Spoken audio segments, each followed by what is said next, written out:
Smith County declared October 2024 as Financial Exploitation Awareness Month. The Smith County Adult Protective Services Board held a walk around Bergfeld Park to commemorate and bring attention to financial exploitation. KLTV7's Michael Richardson was there. Protect the unprotected and be wise with your wallet.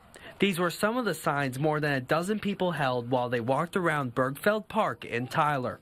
The reason? To bring awareness to financial exploitation impacting adults. We all wear purple because that's our signature color for awareness. Adult Protective Services Shelley Shaw says victims of financial exploitation are often harmed by those close to them. These elderly people are on a fixed income, and a lot of them know that.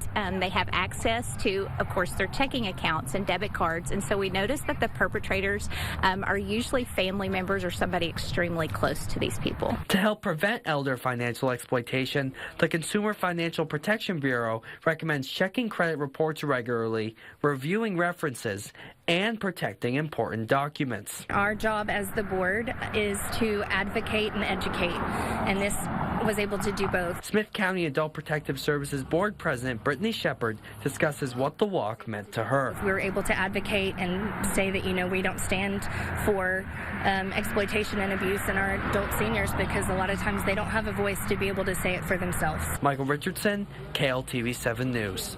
The board is planning to hold a different event on October 28th at UT Tyler's North Campus called Be Wise with Your Wallet that aims to bring more awareness to financial exploitation. That event will run from 9 in the morning until 12 at noon.